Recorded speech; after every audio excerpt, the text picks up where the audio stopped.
Assalamualaikum sahabat-sahabat proyek kita yang dirahmati Allah. Hari ini proyek kita akan menceritakan seorang guru yang tega menuduh dan menampar anak yatim. Namun sebelumnya saya sarankan untuk menuliskan sholawat Nabi Muhammad agar kelak sholawat ini menjadi saksi untuk mendapat syafaat di akhirat. Like dan subscribe ke channel ini sangat membantu menyebarkan dakwah Islam dan menjadi amal jariah. Udara pagi di desa Kedung Jati terasa sejuk, diselimuti embun yang menggantung di pucuk-pucuk bambu. Di kejauhan, lonceng sekolah dasar berdentang 3 kali. Suara yang menjadi tanda bahwa pelajaran akan segera dimulai. Anak-anak kecil berlari-lari di jalan setapak berbatu, beberapa sambil tertawa, membawa buku yang diikat dengan karet. Sekolah Dasar Negeri 1 Kedung Jati berdiri sederhana di tengah sawah. Dindingnya sudah kusam, tapi semangat belajar anak-anak di dalamnya tidak pernah pudar. Di depan ruang guru, berdiri seorang lelaki paruh baya dengan tangan menyilang di dada. Namanya Pak Rahmat. Rambutnya mulai beruban, matanya tajam, dan suaranya keras. Ia adalah guru yang disegani, meski banyak murid sering pulang dengan mata sembab karena bentakannya. Di sudut gerbang sekolah, tampak seorang anak kecil berdiri ragu.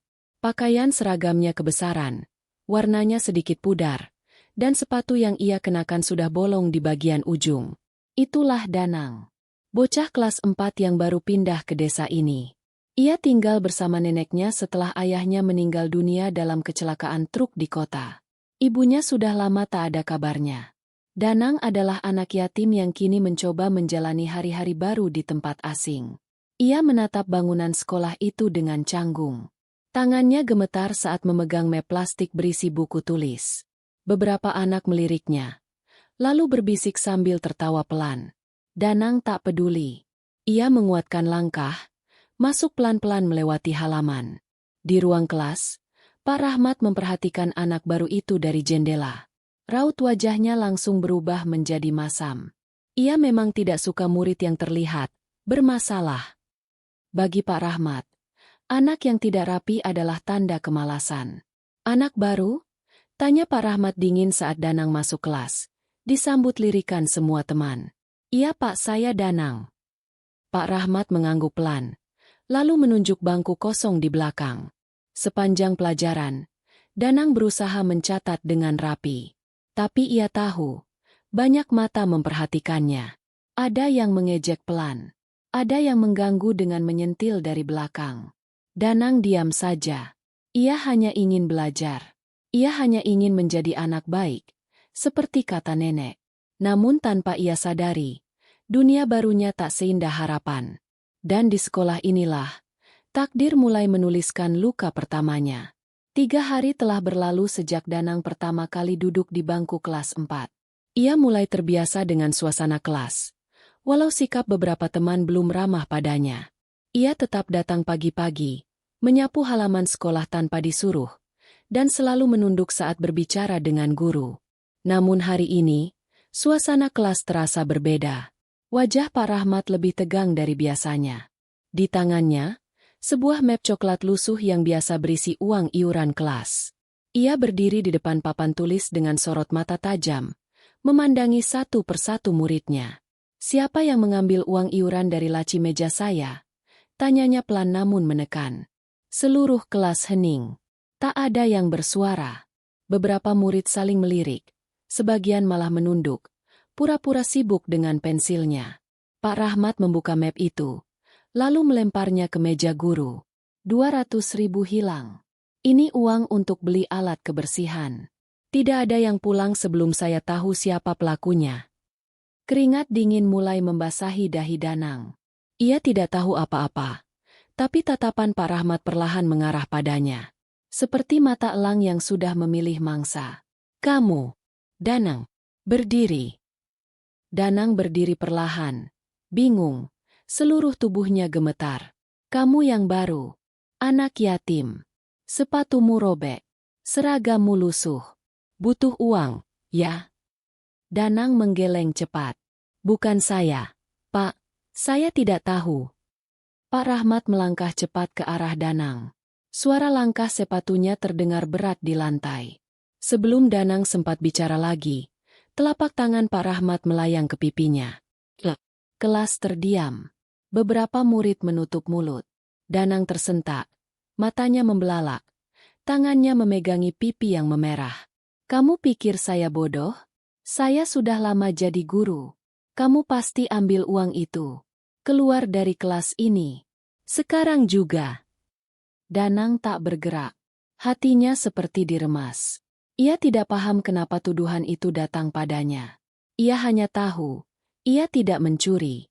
Namun tangan Pak Rahmat menarik kerah bajunya, menyeretnya keluar kelas. Di lorong sekolah, suara bentakan itu masih terdengar. Pergi. Jangan pernah injakan kaki lagi di sekolah ini sebelum kau kembalikan uang itu. Di ujung lorong, beberapa guru melihat kejadian itu. Tapi tak satu pun yang berani menegur Pak Rahmat. Danang hanya berdiri terpaku, lalu berlari menuju gerbang dengan air mata yang tak terbendung. Di kejauhan, awan mulai menggantung gelap. Di tengah hari yang seharusnya cerah, langit seperti ikut murung. Di balik deretan rumah-rumah berdinding kayu di pinggir desa Kedung Jati, berdiri sebuah rumah tua beratap genteng tua yang sebagian sudah retak. Di sanalah Danang tinggal bersama neneknya, Embok Sri, perempuan renta dengan rambut memutih dan tangan yang gemetar saat menanak nasi. Ia satu-satunya keluarga yang tersisa bagi Danang. Sore itu, Danang pulang dengan mata sembab. Pipinya masih berbekas merah, dan bajunya kusut karena sempat ditarik paksa. Embok Sri yang sedang menjemur pakaian langsung menghampirinya dengan langkah pelan. Loh, kok pulang cepat? Le? Kamu sakit? Danang tak menjawab. Ia hanya memeluk neneknya erat-erat, menumpahkan tangis yang sedari tadi ia tahan. Embok Sri terdiam. Nalurinya tahu, ada luka yang lebih dalam dari sekadar kata. Malamnya, suasana rumah hening. Hanya suara jangkrik dan desir angin dari sela-sela dinding bambu. Di dalam kamar, Danang duduk bersila di dekat lampu teplok. Di tangannya, buku pelajaran yang tak terbuka. Matanya kosong menatap lantai. Embok Sri duduk di sudut ranjang. Bibirnya komat-kamit dalam doa. Allah, kuatkan cucuku. Jangan biarkan ia tumbuh dengan luka. Setelah itu, Embok Sri berdiri, mengambil syal lusuh dan menggenggam tangan Danang. Ayo, Le. Besok kita ke sekolah.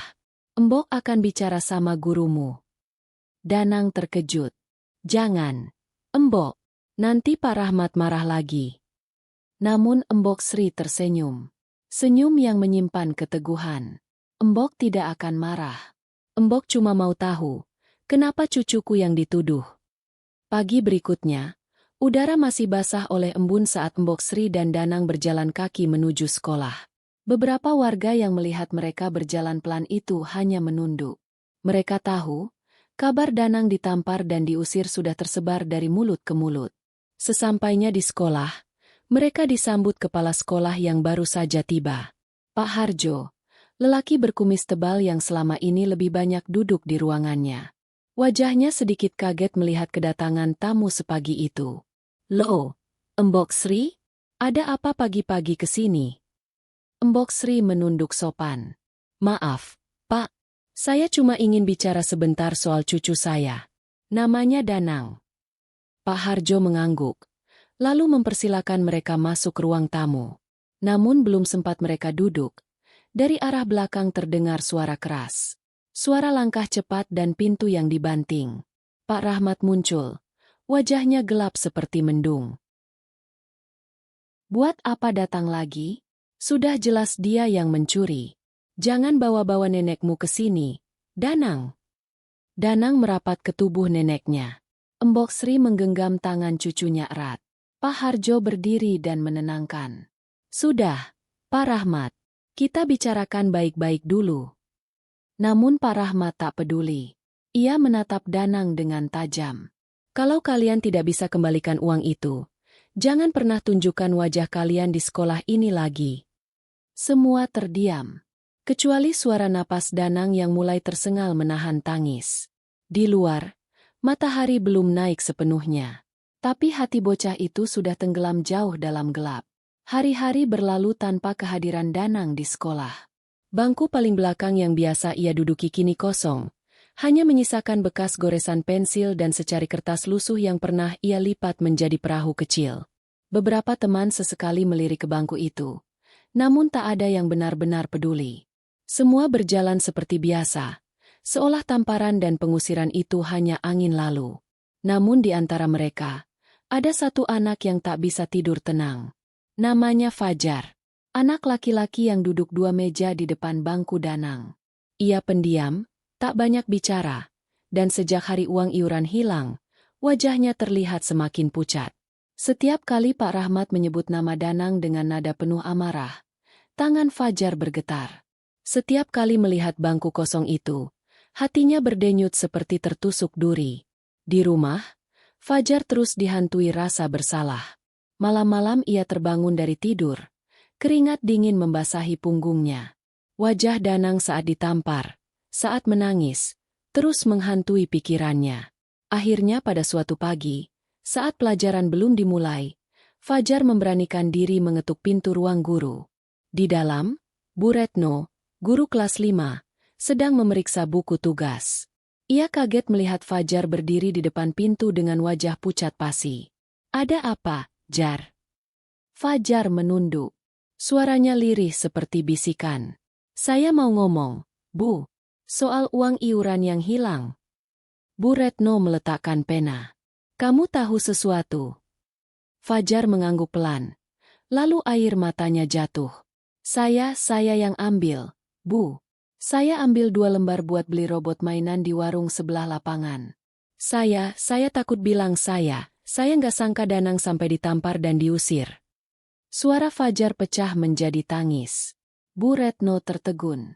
Ia berdiri, memeluk Fajar yang tubuhnya mulai gemetar. Semua itu segera dilaporkan ke kepala sekolah. Pak Harjo yang mendengar pengakuan itu langsung memanggil Fajar ke ruangannya. Disaksikan oleh beberapa guru. Tak lama, berita itu menyebar ke seluruh sekolah. Guru-guru mulai saling menatap. Beberapa yang tadinya diam, mulai berbisik soal bagaimana sikap Pak Rahmat selama ini terlalu keras. Beberapa menggeleng, merasa bersalah karena tak ada yang membela Danang saat itu. Pak Harjo pun akhirnya mengambil keputusan. Pak Rahmat harus dimintai tanggung jawab. Ini bukan cuma soal uang. Ini soal harga diri anak kecil yang tak bersalah. Di luar ruang guru, langit tampak cerah. Namun badai yang akan menghantam Pak Rahmat baru saja terbentuk. Dan kali ini tak ada yang bisa menghentikannya. Siang itu, suasana sekolah berubah. Tidak ada suara tertawa di lorong. Tidak ada canda saat istirahat. Guru-guru tampak serius. Dan para murid hanya berbisik pelan saat berjalan melewati ruang kepala sekolah.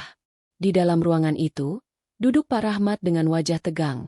Dikelilingi beberapa guru dan Pak Harjo yang tak henti menatapnya tajam. "Jadi selama ini, anak itu tidak bersalah," ujar Pak Harjo datar. "Danang tidak mencuri. Kita sudah membuat anak yatim itu menanggung malu, luka, dan pengusiran." Pak Rahmat diam. Tangannya terkepal di pangkuan. Pandangannya kosong. Mulutnya bergerak. Namun tak satu kata pun keluar. "Besok mulai hari pertama cuti mengajar. Kami perlu pertimbangan serius soal kelanjutan posisi Anda di sekolah ini." Suara itu menggema seperti palu yang mengetuk palung hati. Tapi Pak Rahmat hanya bangkit, mengangguk kaku, dan berjalan keluar tanpa sepatah kata. Sorot matanya kini tak lagi setajam dulu.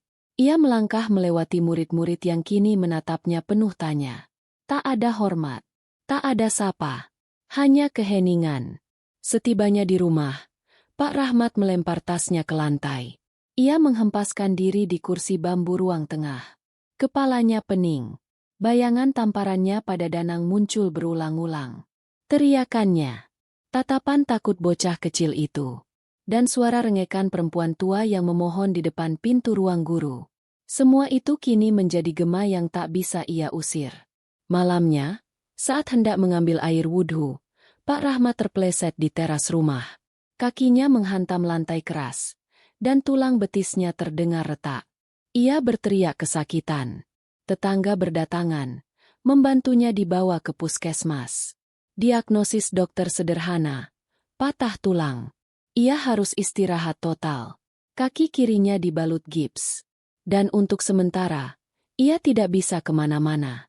Hari-hari setelahnya menjadi sepi. Tidak ada anak-anak yang datang menjenguk. Tidak ada wali murid yang mampir membawa oleh-oleh seperti dulu. Bahkan, beberapa tetangga hanya lewat tanpa menoleh. Di kursi kayu di sudut rumah, Pak Rahmat merenung sendirian. Hatinya mulai merasa dingin. Bukan karena udara, tapi karena kesepian. Danang, anak kecil yang ia tampar tanpa bukti, kini menjelma menjadi bayang yang menyesakkan dada. Malam itu, untuk pertama kalinya, Pak Rahmat menitikkan air mata. Ia bukan menangisi kakinya yang patah, tapi hatinya yang retak karena penyesalan. 1 minggu setelah kejadian pengakuan dan kecelakaan itu, suasana di sekolah mulai kembali normal. Anak-anak kembali bermain. Guru-guru mulai tertawa di ruang guru. Namun nama Danang tetap menjadi bisik yang belum terhapus. Beberapa murid bertanya-tanya, kemana perginya anak yatim yang dulu sempat menjadi kambing hitam. Pagi itu, Pak Harjo sedang menyusun berkas laporan di ruang kepala sekolah saat seorang kurir datang membawa surat. Untuk Pak Rahmat, ucap sang kurir sambil menyerahkan amplop kecil berwarna coklat kusam. Pak Harjo menerima surat itu dengan alis terangkat. Tulisan di bagian depan sangat rapi, namun tinta yang digunakan terlihat agak pudar. Ia membuka amplop itu, lalu membaca isi surat perlahan. Di sudut kanan, tertulis nama pengirim, Sri Wulandari. Isi surat itu sederhana. Tidak panjang, tidak penuh amarah, tapi cukup membuat dada Pak Harjo sesak saat membacanya. Saya Embok Sri, nenek dari Danang. Saya tidak bisa baca tulis. Jadi surat ini dituliskan oleh Pak Lurah atas permintaan saya. Saya tahu cucu saya bukan anak sempurna. Ia sering takut bicara, tidak pandai menjawab soal, dan kadang lupa membawa penggaris. Tapi saya juga tahu, cucu saya tidak pernah diajari mencuri. Ia hanya tahu satu hal, jadi anak baik. Saya menulis surat ini bukan untuk menuntut. Saya sudah tua, tak kuat naik tangga sekolah. Tapi saya ingin menyampaikan, kami sudah memaafkan. Bahkan sejak hari itu juga. Saya percaya, orang yang menampar cucu saya bukan karena benci, tapi karena tidak tahu. Dan saya percaya, Allah akan membuka jalan bagi siapapun yang mau mengakui kesalahan, meski telat. Kami tidak akan kembali ke sekolah itu. Danang sudah pindah ke rumah saudara saya di Purbalingga. Tapi tolong sampaikan ke guru itu. Jangan ajari anak-anak dengan tangan yang keras. Dunia mereka sudah cukup keras tanpa itu. Pak Harjo meletakkan surat itu dengan pelan. Pandangannya mengabur. Sore harinya, surat itu disampaikan langsung ke rumah Pak Rahmat. Di bawah cahaya lampu gantung yang redup, Pak Rahmat membaca setiap kata perlahan, lalu mendekap surat itu di dada. Air matanya jatuh. Tak ada yang bisa ia lakukan untuk mengulang waktu. Namun dari surat itu, ia tahu, ia belum sepenuhnya kehilangan kesempatan untuk berubah. Dan malam itu, untuk pertama kalinya sejak kecelakaan, Pak Rahmat duduk bersila di atas sajadah, menunduk lama, dan mengucap istighfar dengan suara pelan. Musim kemarau mulai menua di desa Kedung Jati. Daun-daun berguguran, dan langit tampak kering tanpa awan. Di sudut sekolah, pohon mangga tua yang dulu sering dijadikan tempat berteduh para murid, kini berdiri sendiri.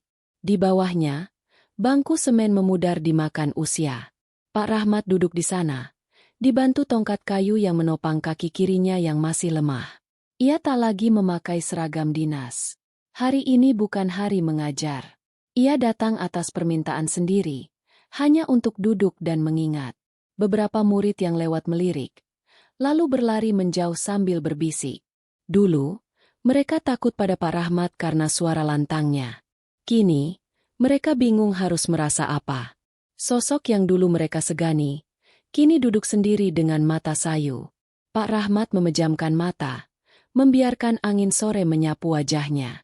Ia ingat hari-hari ketika suara langkah kakinya membuat kelas terdiam. Ia ingat bagaimana mudahnya ia menilai anak-anak hanya dari tampilan luar. Dan ia ingat Danang, anak yatim dengan suara pelan dan mata yang selalu menunduk. Langkah kaki mendekat. Pak Rahmat membuka mata. Seorang bocah kecil berdiri di hadapannya, membawa tas kecil berisi buku gambar. "Pak, ini Pak Rahmat, ya?" tanya bocah itu dengan polos. Pak Rahmat tersenyum lemah. "Iya, Nak. Kamu siapa?" "Aku Rafli. Katanya dulu Bapak guru di sini." Pak Rahmat mengangguk. "Benar. Tapi sekarang sudah tidak lagi." Bocah itu duduk di sampingnya tanpa canggung. Ia membuka buku gambarnya, memperlihatkan sketsa sederhana, gambar pohon mangga dan 2 orang duduk di bawahnya. "Ini gambar buat tugas. Gambar yang bikin aku tenang," kata Rafli sambil tersenyum. "Bapak kayak di gambar ini." Pak Rahmat menatap gambar itu lama. Hatinya terasa hangat untuk sesaat. Mungkin bukan semua anak membencinya. Mungkin masih ada yang melihatnya sebagai manusia, bukan hanya sebagai guru yang pernah salah. Menjelang maghrib, Pak Harjo datang menyusul. Ia duduk di sisi lain bangku, membawa sebotol air dan sekantong pisang goreng. "Masih kuat duduk lama di sini?" tanya Pak Harjo sambil menyodorkan air. Pak Rahmat menerima, lalu menghela napas. "Saya cuma ingin mengembalikan sesuatu.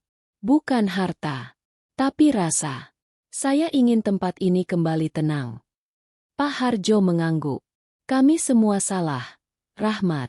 Tapi kamu sudah mulai menebusnya." Pak Rahmat menatap langit yang mulai temaram. Ia tahu, tak semua luka bisa disembuhkan dalam semalam.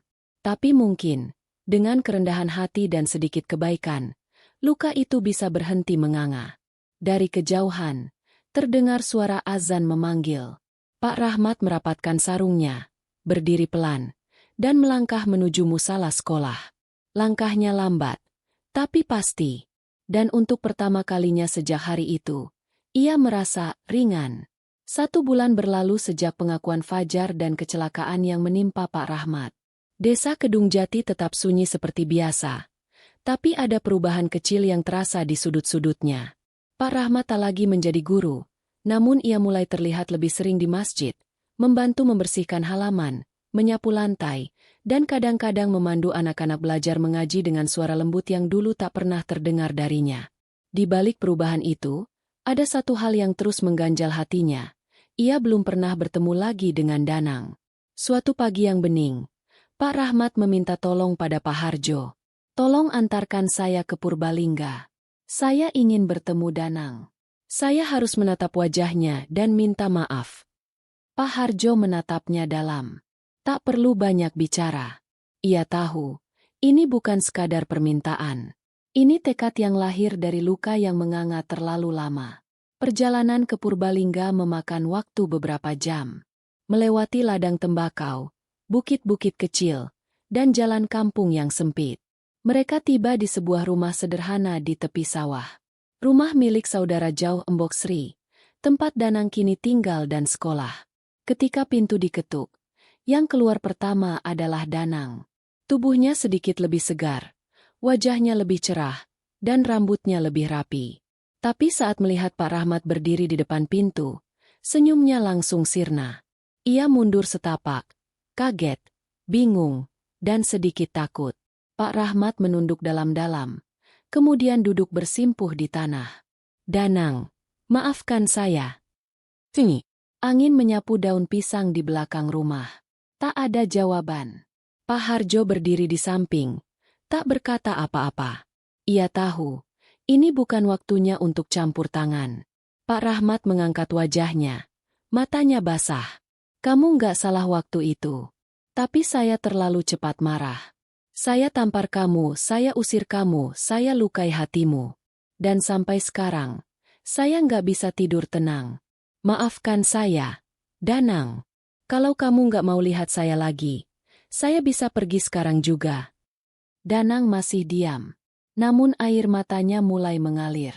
Perlahan, bocah itu melangkah mendekat, menunduk, lalu memeluk Pak Rahmat erat-erat. "Saya nggak marah lagi, Pak." Pelukan itu berlangsung lama. Di ambang pintu, Embok Sri berdiri diam, tangan gemetar menahan haru. Ia tahu, cucunya kini tidak hanya memaafkan, tapi juga menyembuhkan. Dalam perjalanan pulang, suasana mobil hening. Tapi bukan hening yang canggung. Pak Rahmat duduk bersandar di jok. Matanya memejam, napasnya teratur. Aku lega, Har. Gumamnya lirih. Aku merasa seperti pulang. Langit sore itu jingga. Jalanan lengang. Dan bagi Pak Rahmat, untuk pertama kalinya dalam hidupnya, ia berjalan di jalan pulang yang terang. Bukan karena kaki yang sembuh, tapi karena hatinya tak lagi berat. Cerita ini mengingatkan kita bahwa setiap perbuatan, baik atau buruk, akan kembali kepada pelakunya. Janganlah terburu-buru menuduh tanpa bukti, apalagi menyakiti orang yang lemah dan tak berdaya. Seorang guru seharusnya menjadi pelindung, bukan penghukum. Dan setiap anak, tak peduli latar belakangnya, berhak mendapatkan kasih sayang dan keadilan. Sebagaimana firman Allah dalam Al-Quran. Dan janganlah kebencian terhadap suatu kaum membuatmu berlaku tidak adil. Berlaku adillah, karena adil itu lebih dekat kepada takwa. Quran Surat Al-Ma'idah 8. Cerita ini adalah fiktif. Dibuat menyerupai nyata agar kita bisa mengambil pelajaran darinya. Jika ada kesamaan nama, tempat, atau peristiwa, itu semata-mata kebetulan dan bukan untuk menyinggung siapapun. Terima kasih sudah menyimak cerita ini sampai akhir. Jika kalian merasa cerita ini menyentuh hati dan penuh makna, jangan lupa untuk komentar, like, dan subscribe agar cerita-cerita penuh hikmah lainnya bisa terus hadir menemani hari-hari kalian. Sampai jumpa di cerita selanjutnya. Semoga Allah senantiasa menjaga hati kita dari kezaliman dan membimbing kita menuju kebaikan.